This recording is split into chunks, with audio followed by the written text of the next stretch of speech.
Shalom. Saya lupa mengambil pointer. Adakah pointer di situ? Terlalu semangat untuk maju, ya. Apa kabar semuanya? Saudara baru datang ibadah pertama kan? Ini yang kedua ya. Kita dari pagi ya. Apa kabar? Ya, oke. Ya. Baik, kita tiba di penghujung minggu bulan September 2023 ya. Apa kabar September? Katanya September ceria ya. Ya.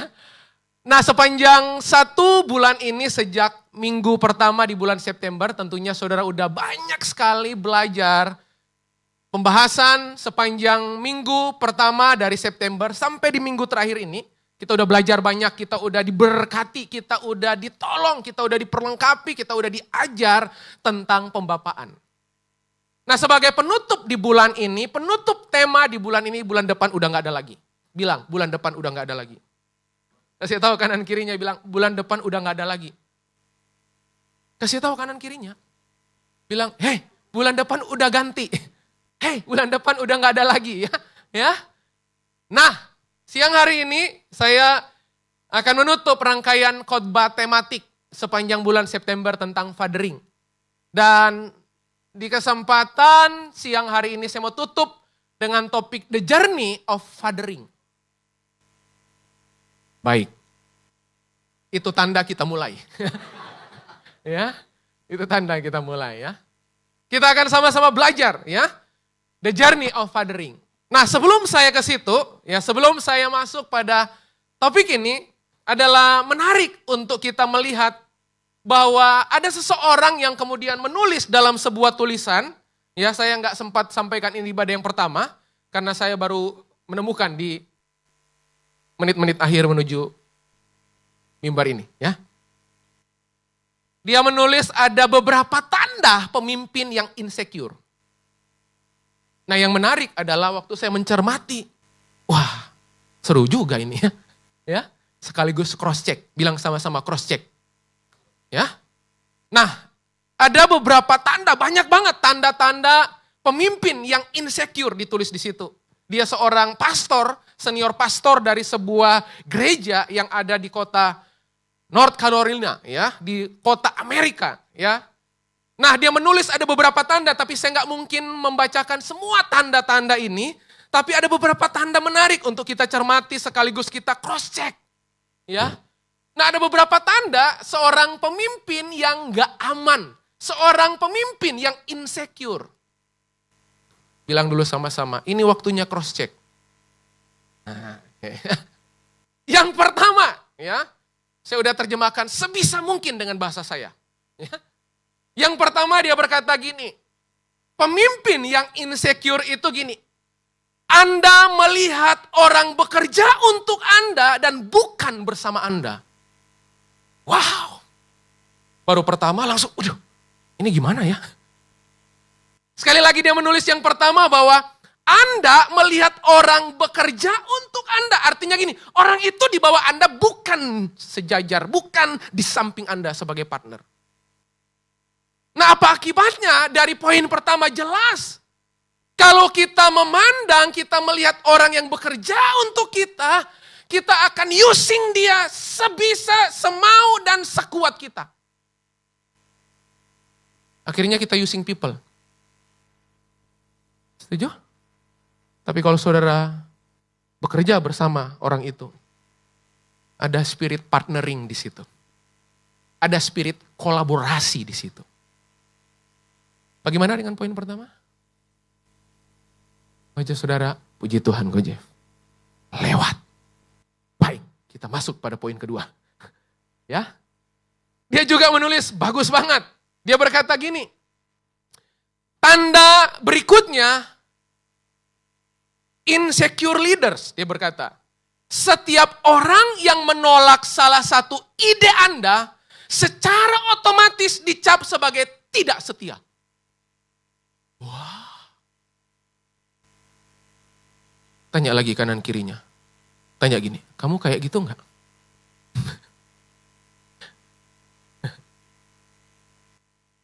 Terus dia pakai dalam kurung.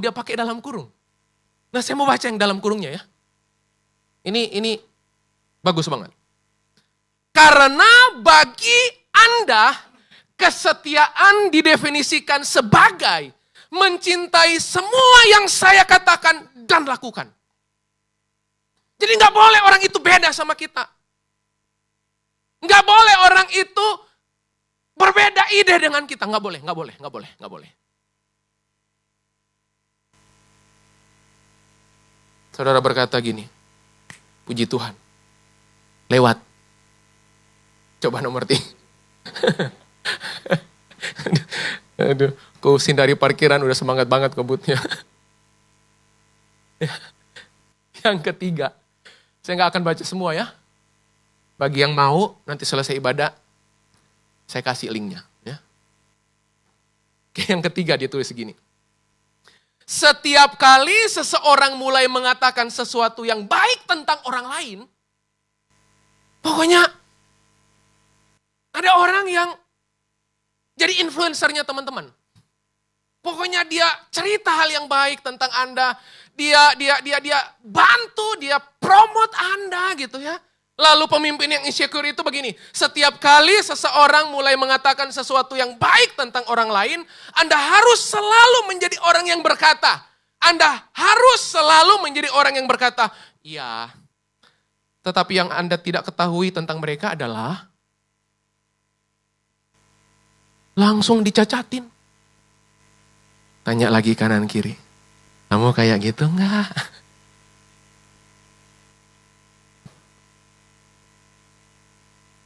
Oke.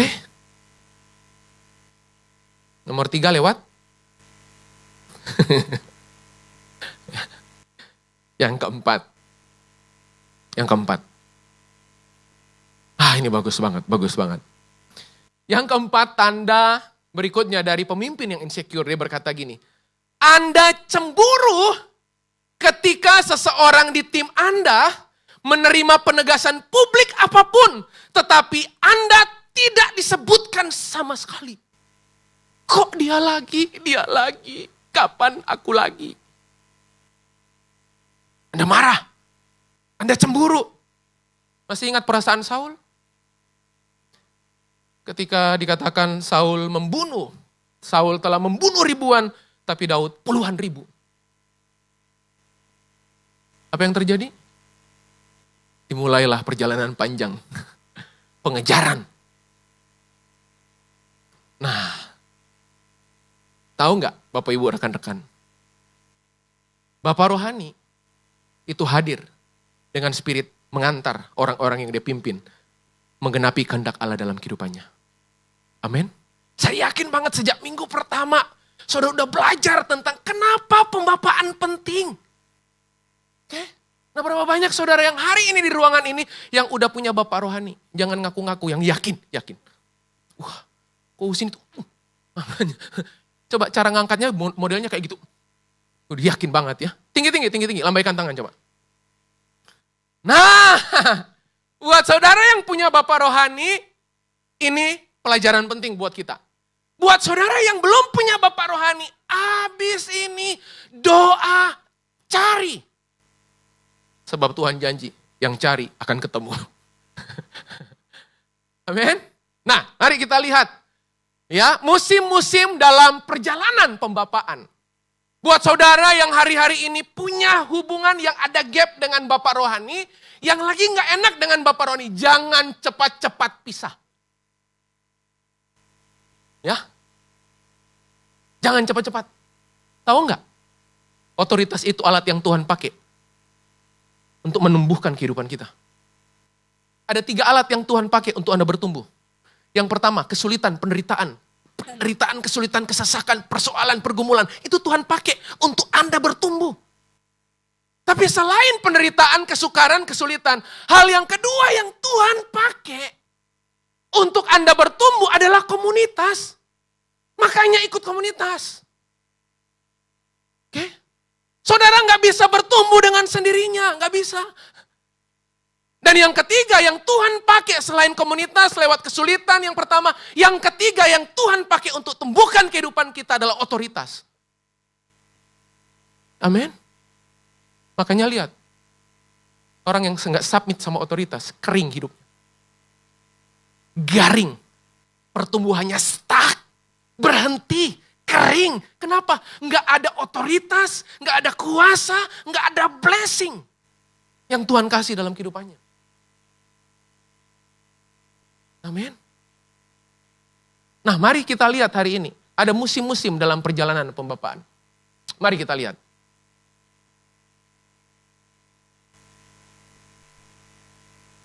OBS. Itu. Oke. Sana sudah, sini belum. Bisa ditampilkan? Oke. Thank you teman-teman. Yang di layar ini belum terlihat ya. Oke, nggak apa-apa, saya bacakan dari sini. Ada sebuah fakta. Saya hafal, nggak usah khawatir. Oke, kita lihat. Nah, ada sebuah fakta. Banyak orang sudah memiliki pemimpin rohani sebagai pendeta. Setuju? Setuju ya? Setuju ya? Ada banyak orang sudah memiliki pemimpin rohani sebagai guru-guru. Ada banyak orang sudah memiliki pemimpin rohani sebagai penilik jemaat, sebagai konselor, dan sebagainya. Namun bukan sebagai bapak. Saya itu ketemu dengan beberapa orang, nggak ada di ruangan ini, saya yakin banget. Beberapa orang yang lain di luar sana. Begitu saya tanya, udah punya bapak rohani belum? Sudah. Saya tanya, siapa? Dia jawab, gembalanya.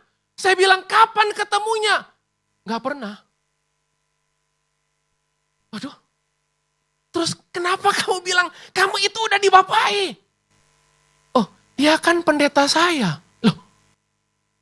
Memang secara struktur otoritas di gereja lokal, dia adalah pemimpin saudara. Tapi nggak menjamin itu adalah bapak rohani saudara. Ada lagi yang lebih seru. Satu waktu saya ketemu seseorang, dia bilang gini, "Oh Jeff, tahu nggak? Saya itu dibapai loh." Wah, dengar dia bilang dia dibapai, senang banget rasanya. Terus saya tanya, dibapai sama siapa? Dia sebutkan satu nama. Bukan nama di atas segala nama. Dia sebutkan satu nama yang waktu dia sebutin, saya juga kaget. Hah? Kamu bapak rohaninya itu? Dia bilang. Saya dibapai sama dia. Terus saya tanya, sejak kapan? Pokoknya sejak khotbah-khotbahnya masuk YouTube. Wow. Saudara dengar baik-baik. Itu bukan pembapaan. Saudara udah tahu. Makanya lihat, dengar baik-baik. Menjalankan sebuah gereja dengan orang-orang tanpa seorang bapak adalah seperti menjalankan sebuah panti asuhan. Makanya kalau saudara cari bapak rohani hanya untuk curhat, saudara nggak butuh bapak rohani. Saudara butuh konselor. Billy Graham pernah menulis dalam sebuah buku, dia berkata gini, inti pembapaan satu, teguran. Apa? Apa? Yang udah pernah ditegur, lambaikan tangan. Hah? Jadi kalau saudara ditegur, makin ditegur, makin jauh. Saudara nggak akan pernah mengalami kedalaman. Saudara nggak akan pernah mengalami impartasi.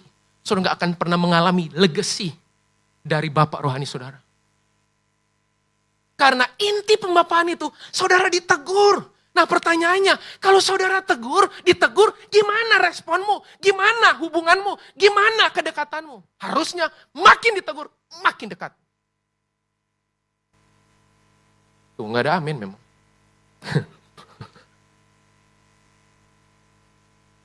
Saudara tahu gak dalam musim-musim pembapaan itu, ada waktu-waktunya, bapak itu kecewa sama anak kecewa sama bapak. Hah? Pernah ngalamin? Atau so far? So good.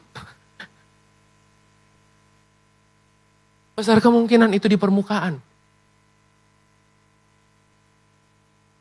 Lanjut. Seseorang tidak membutuhkan bapa rohani hanya untuk mencari pengetahuan dan pengertian.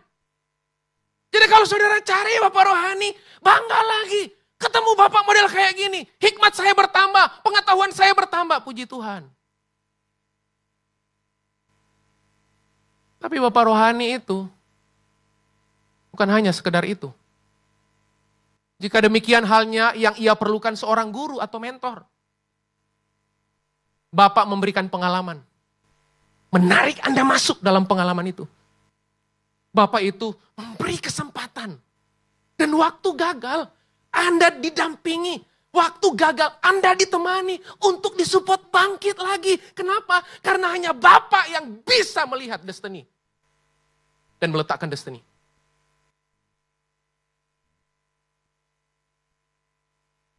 Bapak memberikan pengalaman, hubungan, dan posisi rohani untuk kehidupan yang ilahi. Halo? Ada otoritas. Ada warisan yang diberikan oleh Bapak.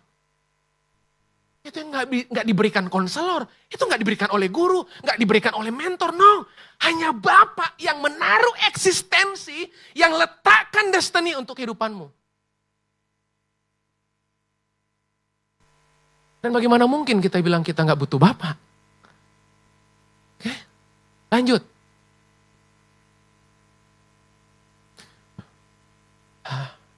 Ini Kristen hari ini. Ini Kristen hari ini. Kita melihat pemuridan dan pembapaan sebagai beban dan pilihan. Oke? Kita itu ngelihat gini, oh pemuridan itu beban. Oh pembapaan itu hanya pilihan. Pilih salah satu, coret sebanyak mungkin. Sementara Yesus yang Anda sembah setiap hari Minggu ini, angkat tangan nyembah. Yesus yang Anda sembah hari ini menjadikan pembapaan, pemuridan itu agenda dan tujuan utama. Anda apa? Coba.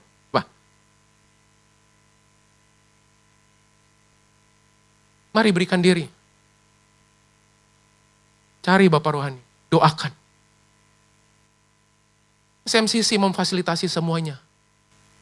Oke? SMCC meletakkan value ini. Kultur fathering leadership, kepemimpinan Bapak itu sebagai garda terdepan dalam mencetak, dalam melahirkan pemimpin. Halo? Ada banyak gereja, begitu kita ajak ngobrol, selalu jawabannya gini, habis Pak, gak ada pemimpin. Hei, bukan gak ada pemimpin. Pemimpin yang siap adalah pemimpin yang dipersiapkan. Gak ada istilahnya ini, kami gak punya pemimpin, kami gak ada pemimpin. Isu utamanya bukan gak ada, isu utamanya adalah karena kita gak pernah kasih atensi, perhatian untuk melahirkan, mencetak, mempersiapkan pemimpin. Setuju gak? Karena kalau Anda kasih atensi di situ, Anda kasih atensi secara intensional. Pak, Bu, Saudara, yang namanya dipersiapkan itu disengajakan. Nggak datang tiba-tiba. Oke? Satu waktu, saya melayani sebuah retreat berapa tahun yang lalu. Mungkin sekitar 7-10 tahun yang lalu. Ada seorang pembicara yang datang dari kota Jakarta. Dia naik mobil, ngajak beberapa anak rohaninya. Oke? Ngajak anak rohaninya. Dan kemudian retreat berlangsung. Waktu retreat berlangsung.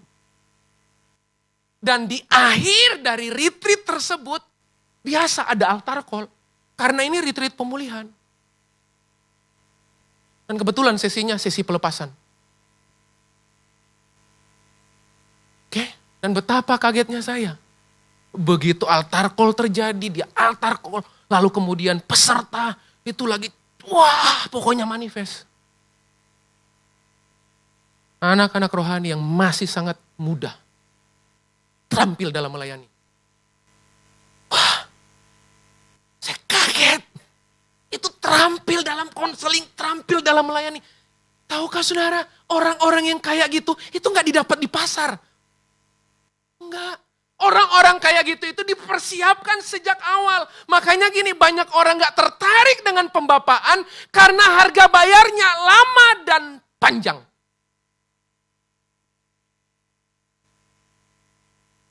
Bersyukurlah kalau hari ini gereja lokal ini menaruh perhatian khusus, kuat untuk Anda dibapai. Oke? Amin. Bilang dulu sama-sama saya, setelah saya untung dibapai. Saya untung dibapai. Nah, hari ini, sudahkah pembapaan dan pemuritan jadi agenda Anda? Atau malah jadi beban? Oke, saya lanjut. Bagus banget nih kalimat. You cannot expect what you don't invest. Artinya apa? Saudara, saya, kita tidak dapat berharap pada sesuatu yang tidak pernah kita tanam. Gak pernah. Gak pernah. Makanya kita selalu lahirkan orang dari dalam. Amin. Saudara bersyukur loh. Bersyukur.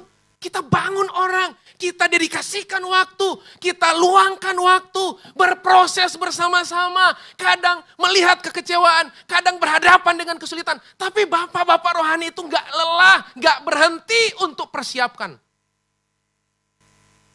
Kenapa? Karena saudara hanya bisa menuai pada apa yang saudara tanam.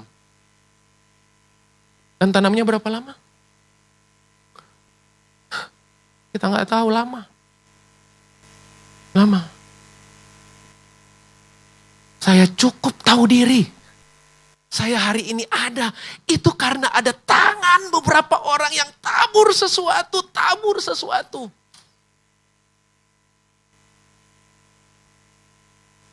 Makanya mari respect sama pemimpinmu. Hormati mereka. Bukan karena mereka minta hormat, bukan. Tapi gak ada mereka, gak ada kita hari ini. Amin. Makanya gini, Anda anak rohani, Anda akan cepat bertumbuh kalau Anda hampiri Bapak rohanimu dengan spirit rendah hati. Selama itu nggak ada, Anda mau dibapai orang secanggih, sehebat apapun, tidak akan mengantar Anda menghidupi kehendak Allah dalam hidup Anda. Paham? Yang kayak tadi cerita tadi, saya dibapai lewat YouTube. Kalau dia khotbah, keren banget. Bagaimana mungkin pembapaan gak ada sentuhan? Secara langsung. Man to man. Oke?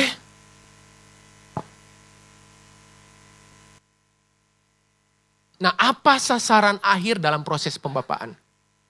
Nah, ini mari kita sepakat hari ini. Sasaran akhir dalam proses pembapaan bukan curhat-curhatan, bukan. Makanya lihat di SMCC, karena kita drivennya itu community, based on community, kita gak pernah kesulitan pembapaan di awal. Kenapa? Karena kita terbiasa dengan kelompok kecil, sentuhan one on one terbiasa. Tapi kita akan mengalami persoalan dalam rentang waktu pembapaan yang jangka panjang. Makanya kenapa ini disuarakan? Gereja lain, tempat lain, memulai dari awal susahnya minta ampun. Kenapa? Karena gak terbiasa komunitas, gak terbiasa kelompok kecil, susah membangunnya.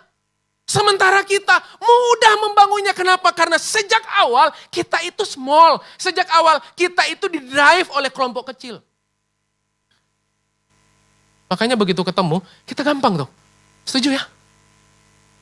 Nah persoalannya gini, jangan jadi bapak rohani yang cuman urus hal-hal pastoral. Ada masalah apa hari ini? Masalah uang. Uang apa? Uang kos nih. Loh, baik saudara lakukan itu.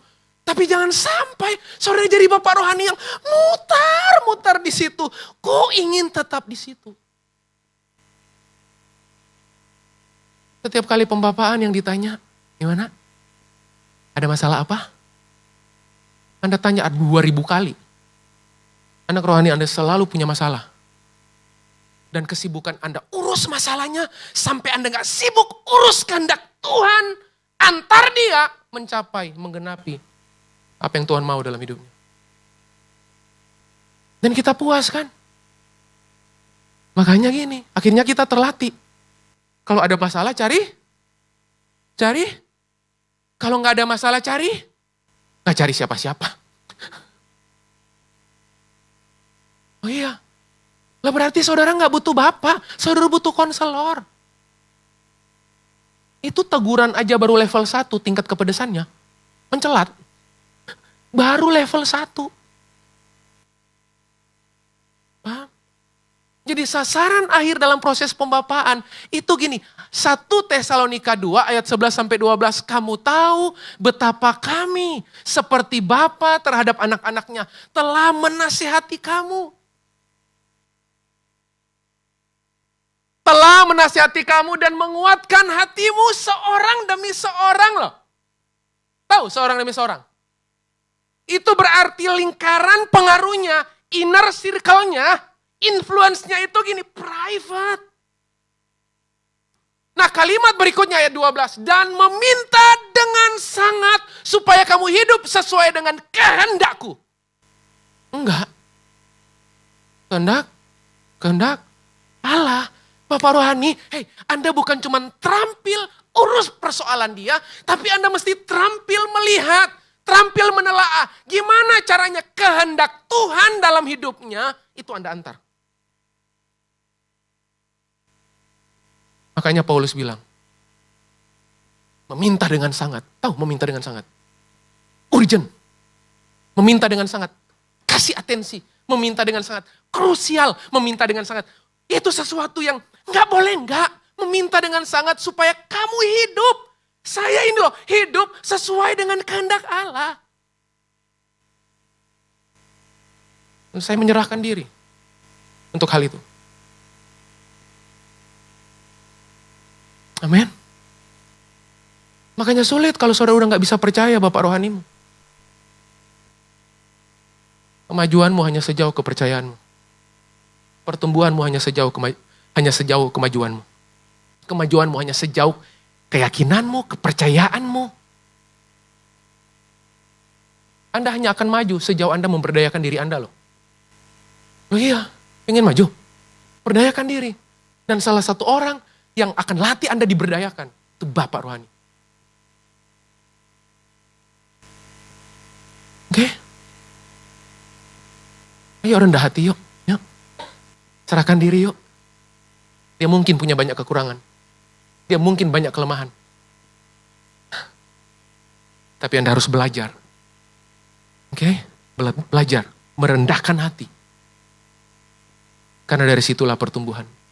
Lihat. Supaya kamu hidup sesuai dengan kehendak Allah. Yang memanggil kamu. Jadi Tuhan panggil Anda. Saya dipanggil. Kemudian untuk membapai entahkah saya sebagai bapak maupun sebagai anak rohani. Alkitab bilang, yang memanggil kamu ke dalam kerajaan dan kemuliaannya.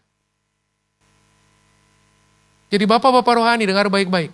Anda dipanggil untuk mengenali kehendak Allah secara spesifik dalam hidup anak-anak rohanimu. Berhati-hatilah bapak rohani. Kalau Anda merasa orang yang Anda bapai adalah milik Anda.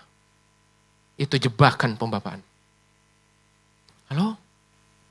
Makanya ada begitu banyak bapak yang insecure. Rasa-rasanya gini, saya sumber segala hikmat. Yang lain, nol. Mau tanya apapun, saya tahu. Saya nggak tahu, saya akan berupaya tahu. Halo? Saya belajar loh. Ada banyak hal saya suka bilang sama anak-anak rohani saya. Saya nggak tahu banyak hal. Nanti kalau saya nggak tahu, saya akan share kamu ke orang yang tahu. Satu waktu anak rohani saya telepon saya. Kok Jeff ini gimana? Keputusan itu kayak gini. Waduh, saya kekurangan hikmat, percayalah. Terbatas. Saya bilang ini, saya punya satu nama yang akan bisa tolong kamu. Tapi saya nggak kenal. Saya kenalin.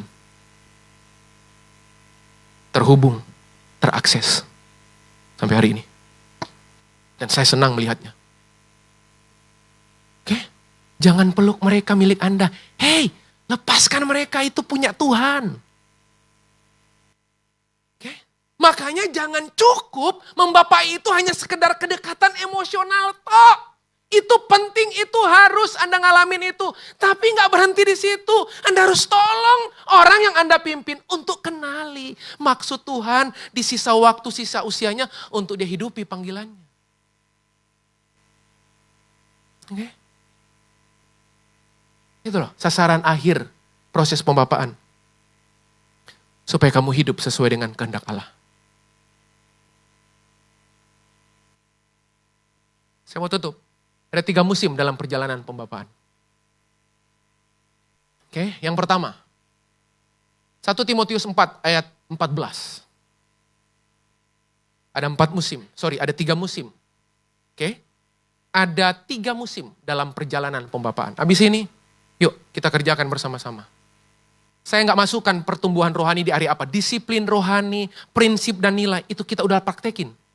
Oke? Jadi hal yang pertama waktu Anda mulai muridkan atau bapai orang, hal yang pertama gini, Anda mesti cross check lahir barunya, Anda mesti cross check dia udah terima Yesus sebagai Tuhan Juru Selamat, prinsip dan nilai hidup dia tuntas di area di mana dia berperang, Anda temani sampai dia menang, yang dulu nggak bisa ngampuni sekarang mengampuni, yang dulu pahit dia rilis pengampunan, udah tuntas semua itu. Nah fokus pada pertumbuhan hidupnya, dirinya, lewat apa? Disiplin rohani. Lewat apa? Ngajarin prinsip dan nilai. Anak Anda di rumah itu gak akan mungkin bersikap manis dengan sendirinya kalau gak diajari. Setuju? Dia gak tiba-tiba langsung bagus, langsung no, diajari, dikasih tahu. Nah setelah itu apa? Nah Paulus berkata kepada Timotius, jangan lalai dalam mempergunakan karunia yang ada padamu. Loh, berarti bagi Paulus gini, gak boleh lalai. Karena karunia-karunia rohanimu itu jembatan masuk Anda mengenali dan menghidupi kehendak Allah.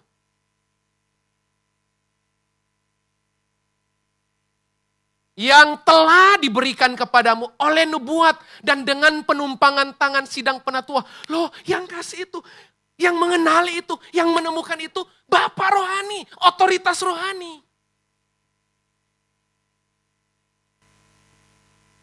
Dan mesti Anda afirmasi ulang-ulang. Ulang-ulang sampai masuk. Dia tahu untuk itulah dia dipanggil. Saudara tahu nggak? Pemimpin itu ada untuk menyelesaikan persoalan. Setuju? Pemimpin itu ada untuk selesaikan problem. Pernah nggak Anda sakit gigi ke dokter jiwa? Pernah? Nggak ada ya? Kalau Anda sakit gigi, Anda berangkat ke dokter? Kenapa Anda berangkat ke dokter gigi? Karena Anda yakin gigi Anda pasti sembuh di tangan dokter gigi. Sama. Di area apa dalam hidupmu yang waktu ada problem Anda mahir selesaikan problem itu di area itu. Itulah ergon Anda. Itulah kekuatan Anda. Pokoknya kalau ada masalah ini yang tergambar itu terbayang gini, oh si A.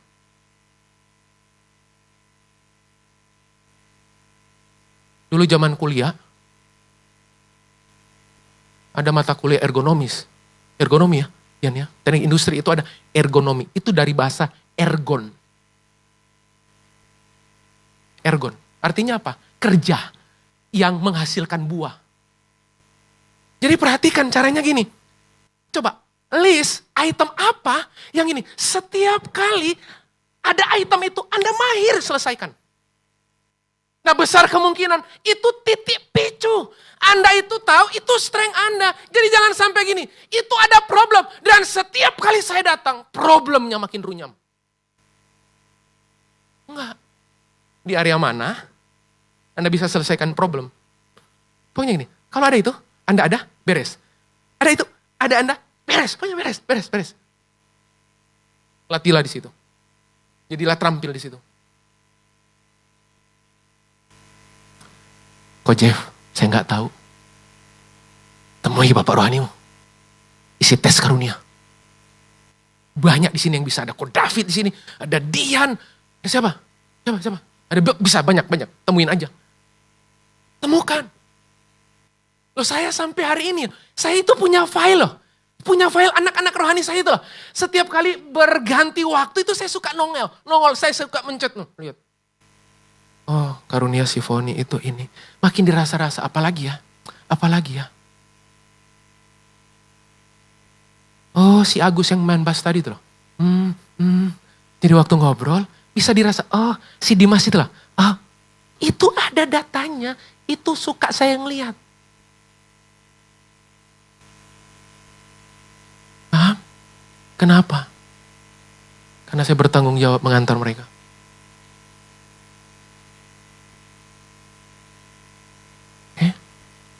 Temukan.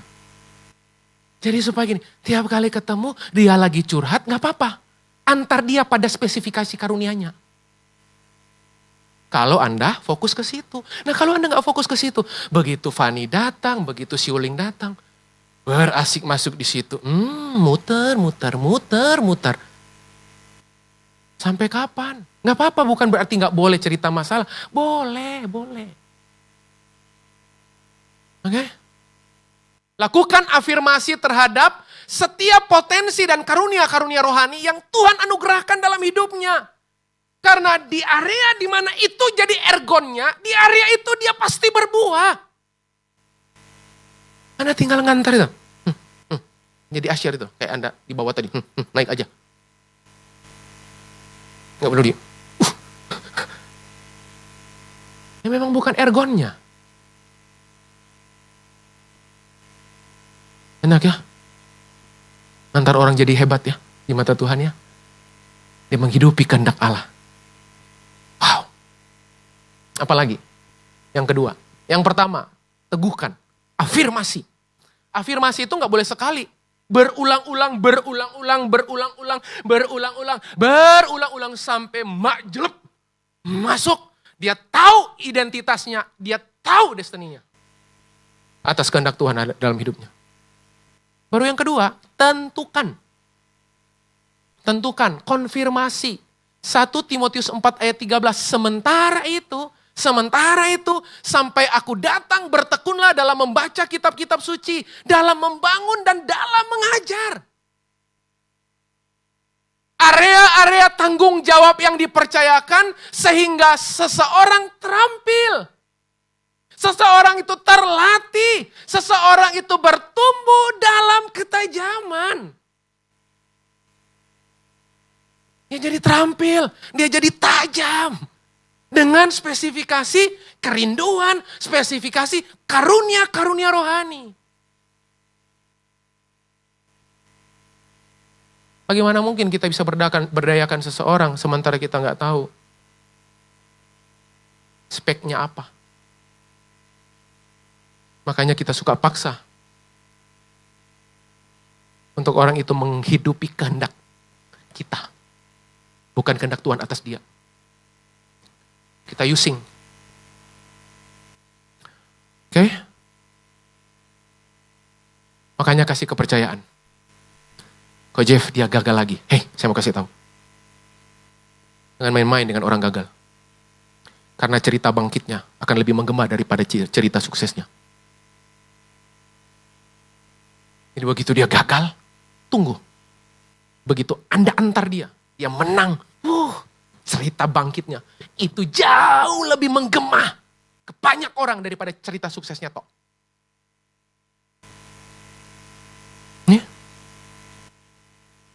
Makanya Paulus bilang, jadilah kuat di dalam kekuatan kasih karunia-Nya. Karena Paulus tahu dia membapai dengan roh kasih karunia. Makanya jangan cibir, anak rohanimu yang gagal, jangan. Dampingi. Itu salibmu.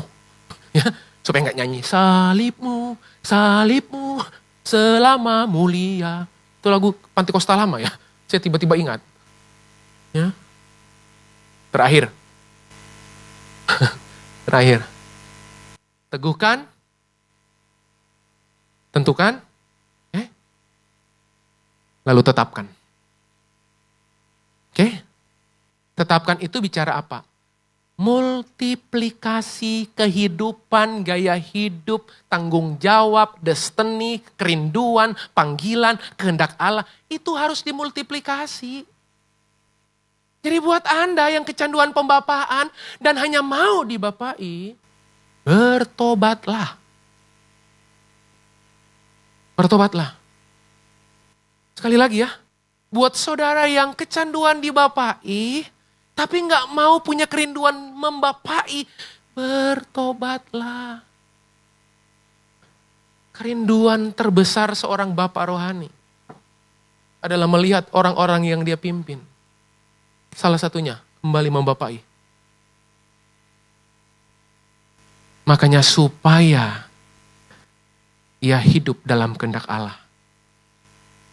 Multiplikasi. 2 Timotius 2 ayat kedua. Apa yang telah engkau dengar daripadaku di depan banyak saksi. Tuh, apa yang telah engkau dengar daripadaku di depan banyak saksi. Berarti Paulus itu lagi ngomong, dilihat, ditengok, dirasa, dipandu, dipantau, diobservasi sama Timotius itulah. Ternyata titip pesan, Tim. Percayakanlah itu kepada orang-orang yang dapat dipercayai. Artinya apa? Berhenti, jangan cukup jadi orang percaya. Anda harus jadi orang yang dapat dipercaya. Oke? Orang percaya itu lahir baru, Anda orang percaya. Tapi untuk orang yang dapat dipercaya, butuh perjalanan panjang, Anda diuji. Anda dilatih, Anda ditegur. Sampai kemudian Anda menghidupi kebenaran yang tidak Anda pahami.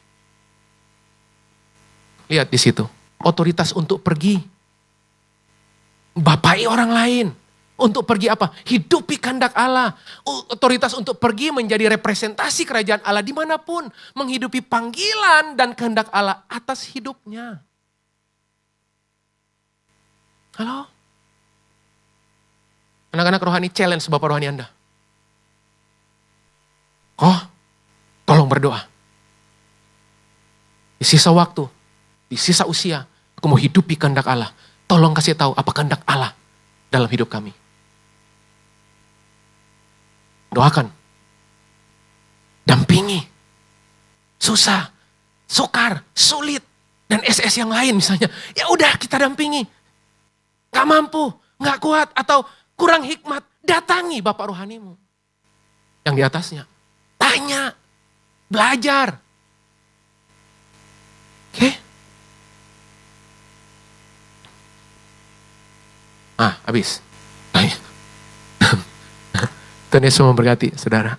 Mari kita bangkit berdiri. Mari bangkit berdiri, teman-teman. Bapak Ibu buka kedua tanganmu, mari tutup mata sebentar. Makasih Tuhan.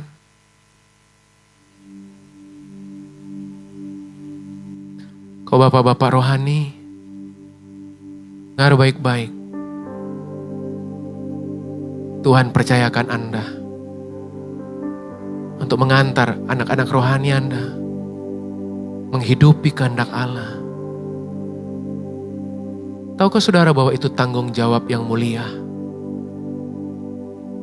Membesarkan, mendampingi, mengantar sampai anak rohanimu melihat, menemukan, bahkan menghidupi kehendak Allah. Saudara yang posisi anak rohani, rendahkan dirimu. Ada musim-musim hubungan pembapaanmu diuji. Ada musim-musim yang berat. Ada konflik. Ada benturan. Mari rendahkan hati. Untuk engkau mau dibentuk. Mungkin ada waktu-waktunya engkau berbeda dengan bapak rohanimu. Tapi tetap hormati dia. Hargai sebagai otoritas yang Tuhan percayakan. Ketika Daud memenangkan pertempuran otoritas dalam hidupnya, dia dikejar Saul. sampai nyawa jadi taruhan. Persoalannya adalah Daud menang dalam sikap hati. Pantas waktu Tuhan pilih Daud, dia berkata kepada Samuel, urapi dia menjadi raja. Sebab manusia melihat rupa, Tuhan melihat hati. Dan akibat perkataan itu, proses panjang perjalanan kehidupan Daud mengantar Daud ada di istana raja. Memerintah 32 tahun lamanya Israel mencapai puncak kejayaan. Tahukah saudara, penghormatanmu kepada otoritas, penghormatanmu kepada Bapa rohani akan mempercepat kemajuanmu, akan membuat engkau makin diberdayakan, akan membuat banyak blessing, banyak pengurapan. Tahukah saudara, waktu saudara respectmu menentukan resultmu. Mari bangun kehidupan yang mengejar Bapak rohani.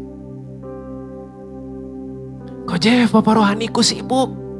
Anak, perhatikan baik-baik, engkau belajar mengadjust kesibukan Bapak rohanimu. Tapi Bapak rohanimu tolong luangkan waktu, prioritaskan. Sehingga ada dua belah pihak yang sama-sama menggenapi kehendak Allah. Bapak rohani bertanggung jawab mengantar, anak rohani submit. Terima kasih meteraikan firman-Mu. Biar di penghujung bulan ini, minggu terakhir, kami melangkah buat kami yang dibapai. Kami punya hati seorang anak yang bukan cuma mengejar, tapi kami mengadop apa yang menjadi kerinduan Tuhan atas Bapak rohani kami. Dan Bapak rohani melihat dan menemukan apa kehendak Tuhan yang spesifik.